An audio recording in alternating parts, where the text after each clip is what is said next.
Phil King is a sheep breeder in Central Hawke's Bay. He's a former president of the Royal Agricultural Society of New Zealand and recently retired after 18 years on the board of Smedley Training Station, the last 6 years as chairman. Phil and his daughter Julia work together to produce and market wool duvets under the brand name Purely Dorset. It's a vertically integrated family export business, adding considerable value to the unique qualities of the wool produced by the Poll Dorset breed. Phil tells us how the business came about and how it fits into the farm enterprise.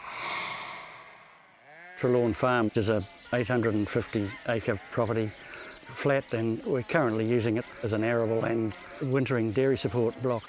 It's made up of different soil types, some 450 acres of good soils and about 400 acres of pretty light shingle soils which are pretty unproductive and dry off very quickly.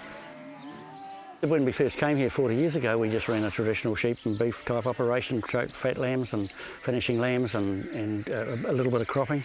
But as the industry's changed, we've gone more for the more intensive irrigated, a little bit of irrigation on crops of peas and barley and sweet corn and beans if we could get them, and possibly other more intensive, higher value crops. We're down now to the point where we've got 300 stud ewes and their lambs on the board, and that's all. We used to grow crossbred wool, and we used to grow quite a reasonable amount in the early days, and just like everyone else, but as the ewe flocks declined, we've got back to the point where the only wool we produce is this Poll Dorset wool. As we used to press this wool, I used to get frustrated because you're busy stuffing it into the bale and getting it tight and end up with a 120 kg bale. And so while I was doing that, I'm thinking there's got to be a way of capitalising on that high bulk, low weight. And duvets always interested me because I thought that was an opportunity that we could perhaps look at. But it wasn't until Julia left her permanent job and took on an online marketing business from home that we suggested that she look at the possibilities of exploring the manufacturing of duvets using our own wool. And so she did the legwork. It wasn't easy, I have to tell you. It was quite a difficult job, but she had the ability to find the right people and ended up with a product that the manufacturer said, "Oh, you've got a good product there." And since then we've been marketing them online. I've spoken to a lot of breeders, my contemporaries within the breed, and we've shown them a product and we've talked to them about it, and they're all quite interested in becoming involved, because it's nice as a grower of wool to know actually where your wool goes and what it's manufactured for. And if you can follow your wool through the market and to where it's going, that adds a new dimension from a wool grower's point of view. But we want to stick with Poll Dorset wool because of its characteristics and the fact that it's not got no black fibres, etc. And so I guess at the end of the day it'll be a matter of finding wool to meet the market demands. And like we've said, if we can get an export opportunity that's got real numbers involved, then we will be looking at either a supply chain or going into the market. What we've got here is an example of why the Poll Dorset fleece has got a point of difference for what we're trying to do with it. And if you look at that wool, how it's stacked on so thick, you can see it's a real handful. For carpeting, it's ideal because it retains its integrity, retains its bounce, and for what we're trying to do is ideal as well. The same thing, it retains its integrity. That wool will never go flat inside the duvet. On the carpet, it'll retain its bounce, so it's actually a real important part of it.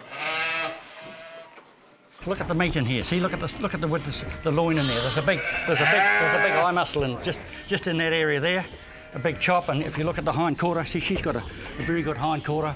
And so you impact that onto an ordinary sheep, and you're going to get that genetic material through, which is going to give you a higher yielding carcass, faster growing. These things we wean them at up to 60 kgs, in 100 days, that's real fast growth rate. So they're actually a meat breed. They're a meat breed, but this characteristic is something which we've actually thinking, well, hang on, we can use this for something different. I'd already started an online business selling bed linen and homeware, and Dad said to me, I think we need to look at doing something with my wool, because I think it'll be a really good inner for a duvet. So a lot of phone calls, a lot of chats with people, because we'd never done anything like this before. We found somebody to make it, and we went through the process and got the wool scoured and had our first one made coming up 3 years ago. We've sent a container to America and they're selling. It's a hard market to enter, the American market. The New Zealand market, people are really responsive to a New Zealand made, New Zealand wool product. And essentially what we wanted to do when we started was we wanted to make a New Zealand wool product, New Zealand made, affordable for Kiwis. So we wanted Kiwis to be able to go, oh, I can have that on my bed. Online marketing's really hard work. You've kind of got to stick at it and keep going. But we made the decision not to go into retail stores because it would price our product higher than we wanted it to be. This is the scoured wool here, and then that gets a shrink-resistant treatment put on it and then sewn into this cotton.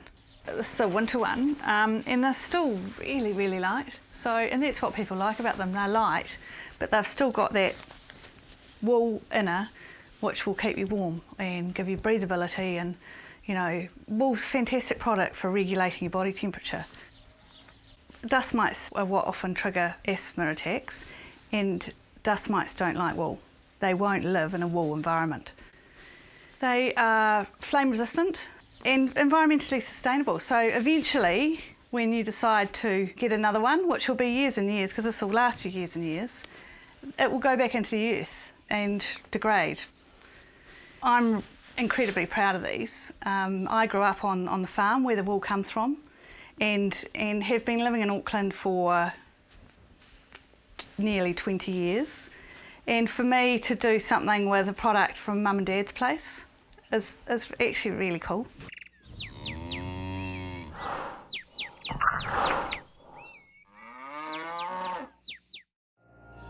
This program was made with funding from New Zealand On Air.